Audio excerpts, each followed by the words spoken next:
Hello, my name's Sarah Barley-McMullen, and I'm a lived experience partner for the Clinical Post-COVID Society. I'm also a team member for the charity Long COVID SOS.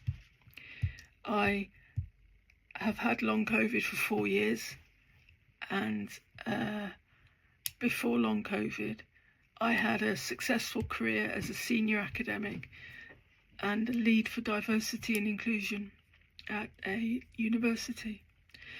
But after developing long COVID, I was forced into ill health retirement because my employer didn't know how to support me, and I didn't know how to articulate what I needed.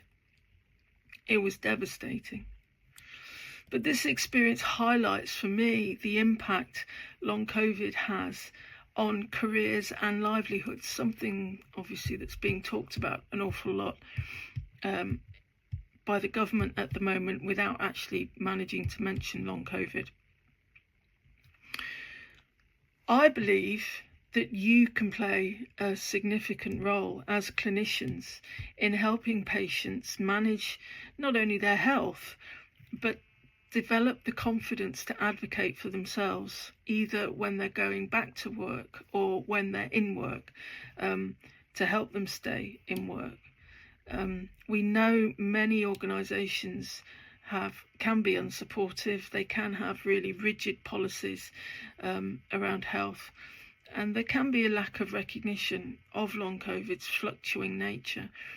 And that again is really because of the COVID amnesia that isn't just in the UK, it's around the world.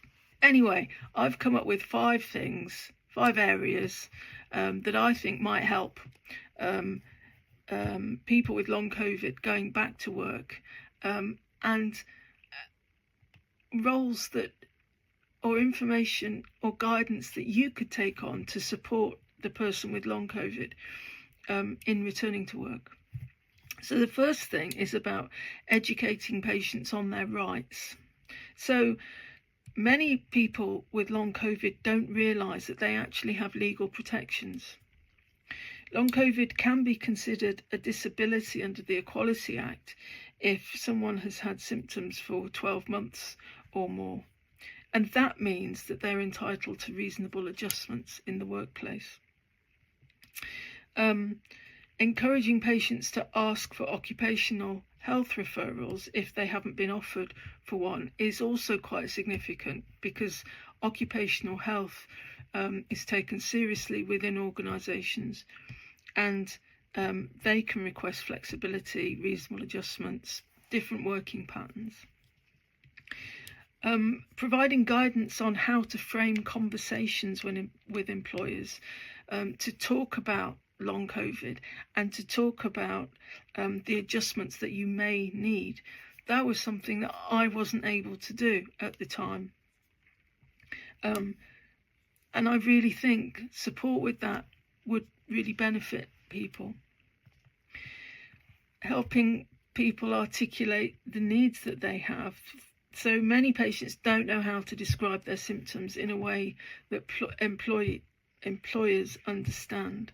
So if you're able to help them prepare a simple summary of their condition, including how the symptoms fluctuate and the impact that has on work, with some evidence or some analogies. So when I feel like this, it impacts my work like this.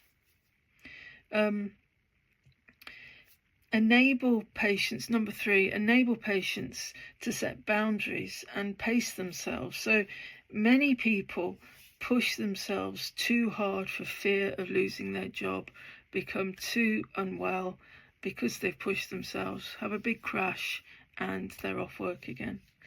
So it's enabling patients to advocate for sustainable workloads with enough flexibility and rest breaks, and providing examples of language that they can use to say no to unreasonable demands while maintaining a high level of professionalism. That's really important.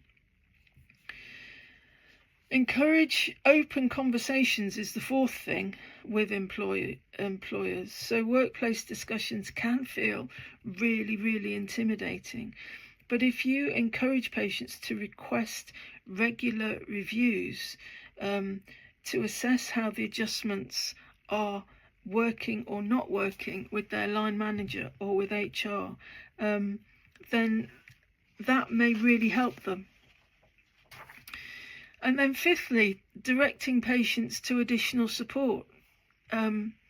People with long COVID may need more support than just